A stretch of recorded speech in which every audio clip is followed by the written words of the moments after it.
Hello, ladies and gentlemen. It's Jason Ups, New Age's Revolution. And once again, not in the cave, not in the car either. No, indeed. I'm in the office. We're going to do a power hour from the office. That's right. Why? Well, last few days, I have been in such a video making mode that I wanted to get this one in today.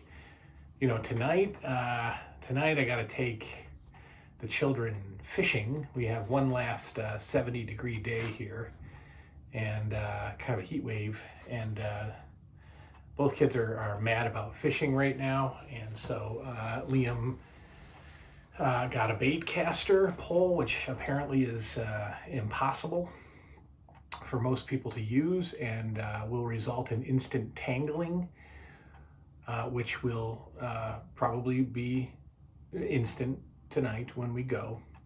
But I got to do that, and then it's like dynamite tonight, and then we are still wrapping presents. So, and there's a lot of stuff in my room right now stacked on the couch, and so I got to get that. So the room is shut down tonight. Tonight only. Don't worry. Just tonight. So I was thinking, well, I got some time to kill here. Let's do a power hour.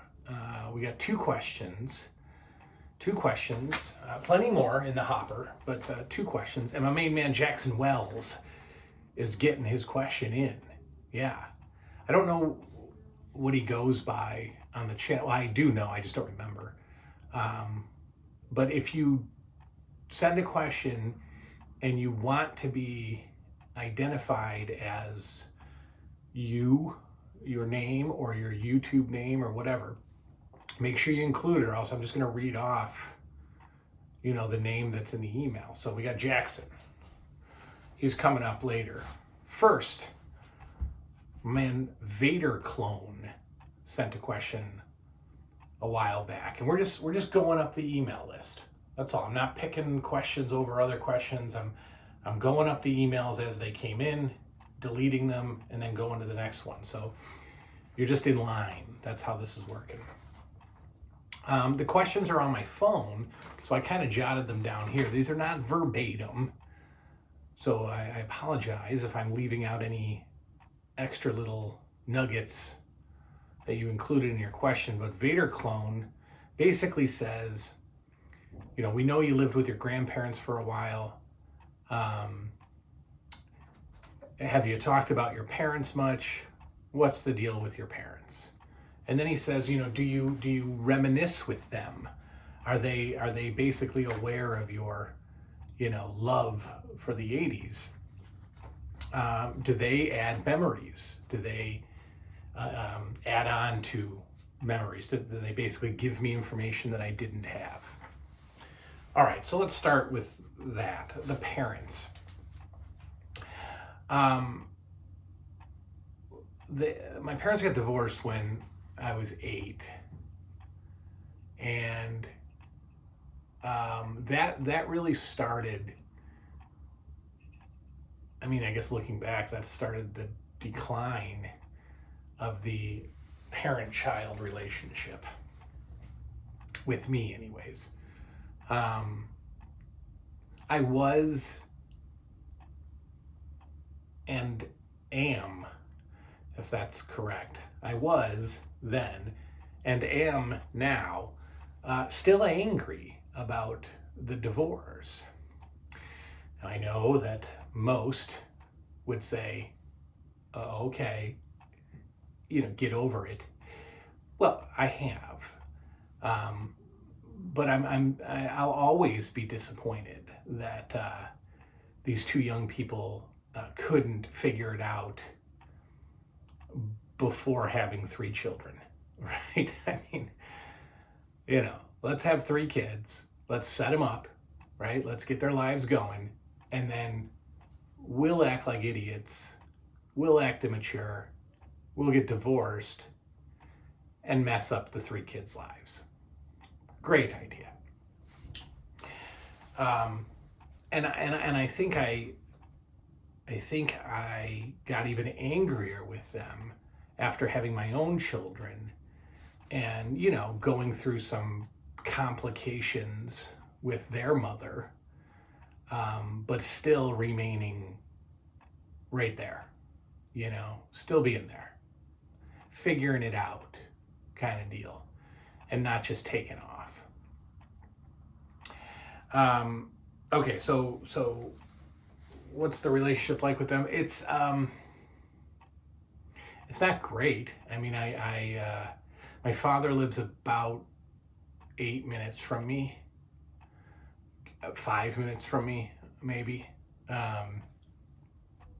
He has another family.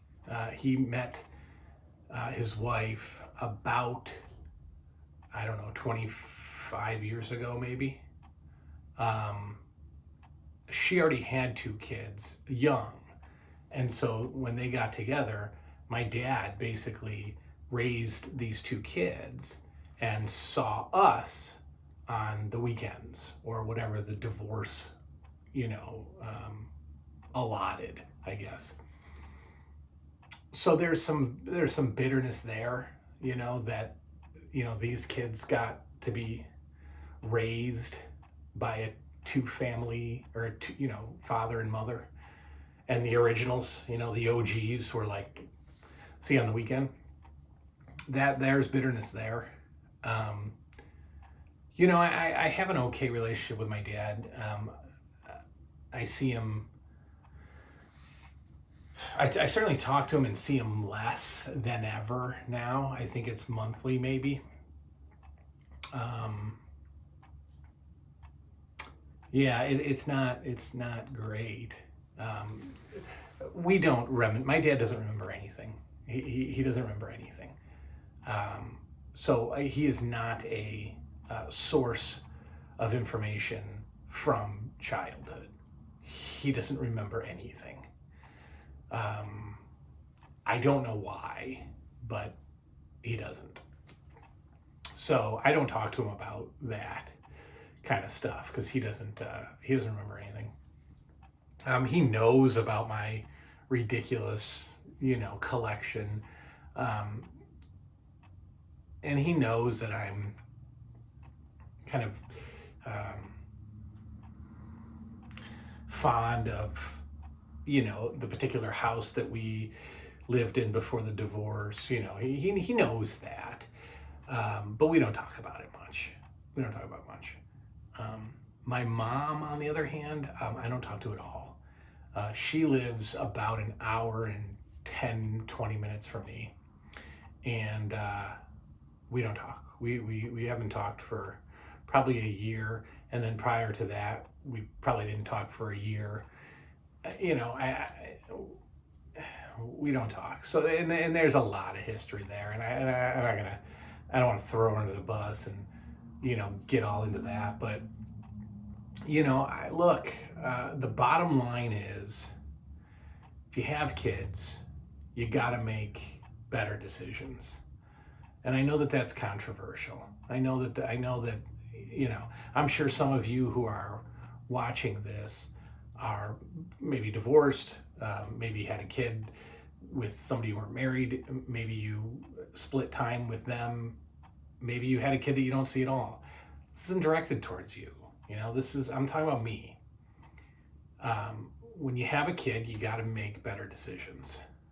And my parents did not make mature decisions. Now, part of me looks back and goes, all right, when they got divorced, they were 27 or so, 26, 27. Okay, I mean, young, but not, you're not, 26 in 1985 or 1986. No, about 1985. Christmas of 85, they were divorced.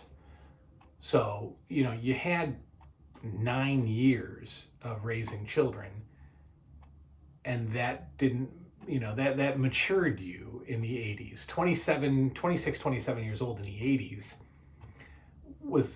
you were an adult.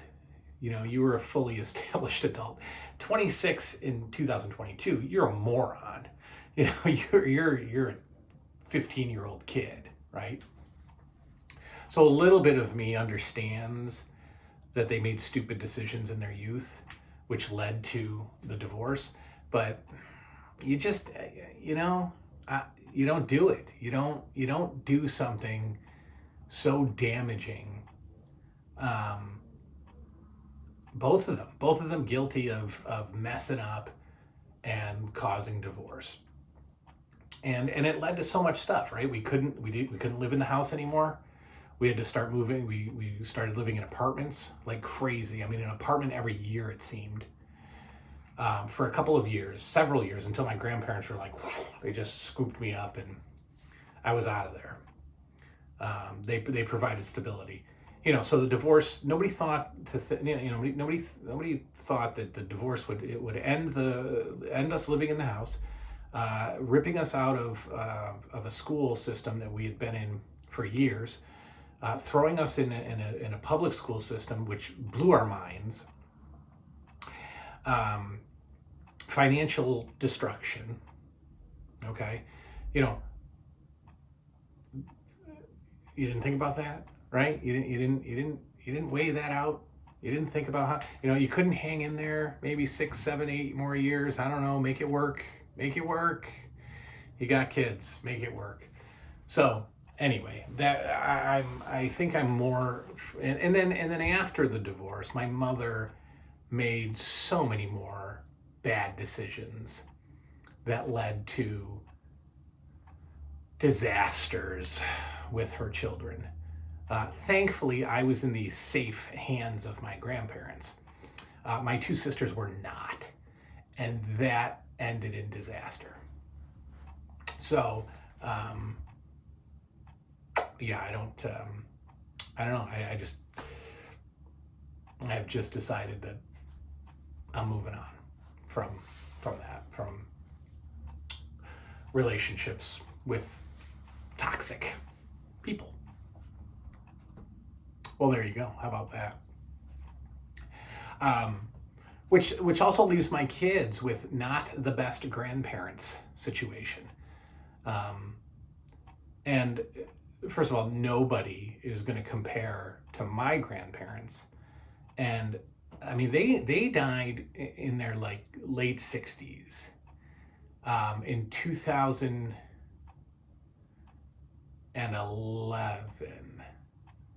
My grandma died in 2009. My grandpa died in 2011. Liam was born in 2012. Okay, so my grandfather just missed my son. And my grandmother was 2 years prior to my son being born. And if they were in good health, they'd have only been 71, 72 when I had Liam. So they would have known him. And I tell them now, how awesome it would have been to have, my grandparents as his great-grandparents. It doesn't compare to anything that he has today at all. We barely see my dad. We don't talk to my mom. And then my wife's family is literally her mother and her sister. So my kids have a grandma and an aunt that they see fairly regularly. And it's like, it's not what you would want. But anyway.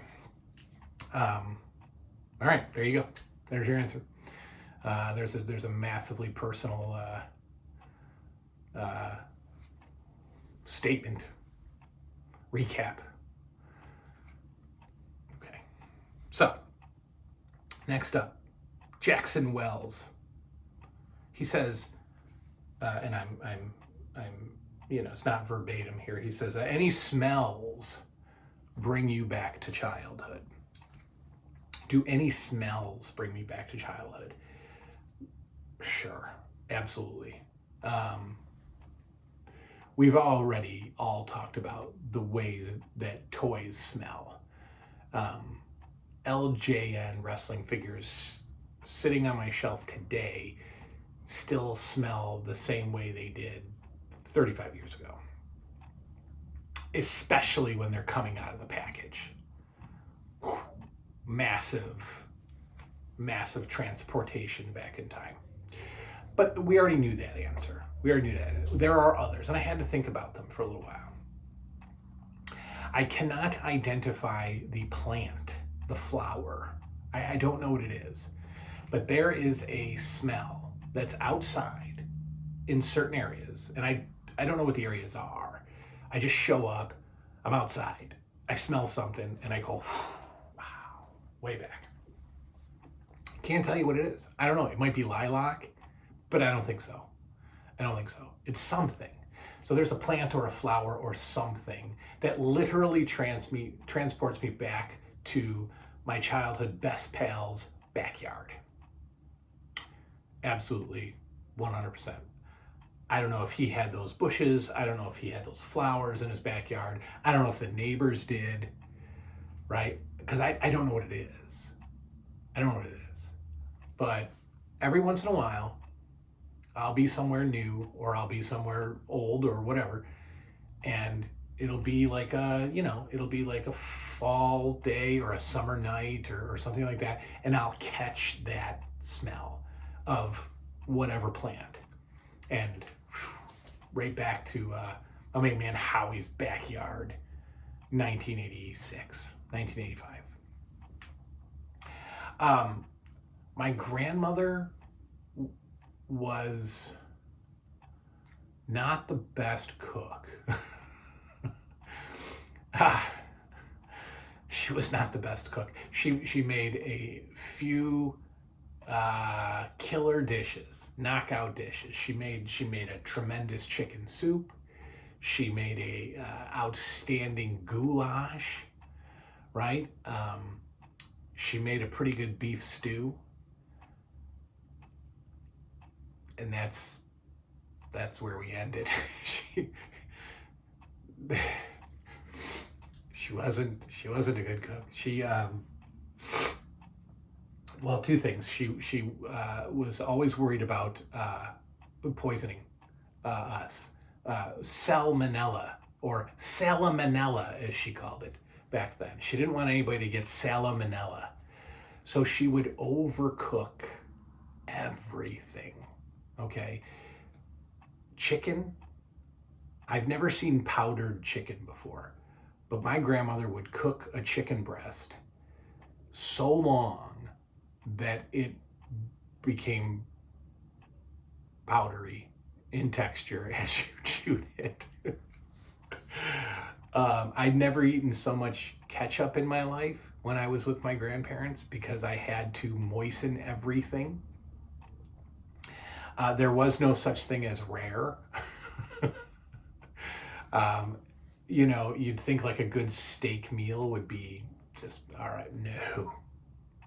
My grandmother would pan fry steak and pork chops to death. And that's hard to do when the object is already dead. She would kill it even further. So the pork chops, the steak, it was just, National Lampoon's Christmas Vacation, cut the turkey, it crumbles open. That's her. That has nothing to do with smells. She also boiled everything. Okay, she boiled all the time. So my grandfather was a mashed potatoes guy. They had mashed potatoes every meal as a side dish. Every meal. So the smell of boiling food transports me back to childhood.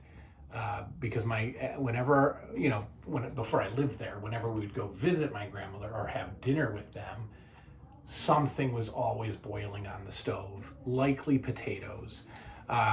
She did do, my grandfather was Polish, so she would cook a lot of Polish sausage for him.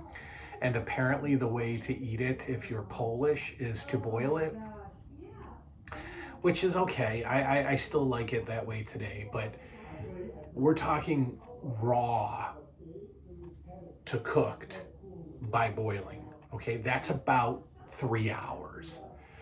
And so the house would just be filled with this boiled aroma. Okay, so yeah, those two smells transport me back in time. A less appealing smell, but still a smell that transports me back. This is so gross, but like cigarette. I mean, not stale cigarette. That's awful, and not like fresh, smoky, like in your face. That's awful. But like if you, I don't know, like this is kind of like my mom. This is more so my mom, because all of my grandparents smoked, my mom smoked, my dad was the only one that didn't smoke. I grew up in a cigarette smoke-filled family, okay, and it was awful. And I despise it today, but there's a distinct smell. Like my mom, let's say my mom would go out, right? She'd go out to dinner, and when she came home, there was like cigarette smoke mixed with like perfume and cold from the outside, and that I can identify as a smell, and it's very comforting. It's very comforting, even though it's gross, right, and cigarette-y. There's something comforting about it, but it's a specific combination that you just can't like mix up. But I remember that smell, perfume, cigarette, and cold from outside, cold air. That's weird, isn't it? But that's what I thought of. That's what I thought of when I was reviewing the question. Other smells, that's about it. I still say that the town that I grew up in has a smell. I don't know why or what, but I still think the town I grew up in has a smell. But yeah, I mean, that's about it. Laundry soap, for sure. Like I do my own laundry because I grew up with my grandmother using probably a half a bottle per load of laundry soap and fabric softener. And so even though I lived in their smoky house, my clothes would always smell like the washing machine. And so, I do my own laundry and buy my own laundry soap because I use a little bit more. And my wife wants all this natural crap and, none of the cancer-causing stuff, apparently. And I'm like, nah, get that out of here. I'll take the Tide, I'll take the Snuggle, bring it on. Come on, we've lived with it this long. We're okay. Yeah, but it's going to cause cancer when you're 87. Well, guess what? So is everything else. And by 87, you're kind of supposed to have cancer. It's okay. Loaded up laundry detergent. So like my clothes right now just really smell like Snuggle. That's a nice childhood smell. All right, that's that. There's the show. The parents, we talked about the parents. I depressed all of you. There you go. And then we talked about what smells transport me back in time. So thank you, Vader Clone. Thank you, Jackson. And thank you all. So that's that. Enjoy the show. I'm gonna go to work. I think I got somebody waiting for me, actually. Good night now.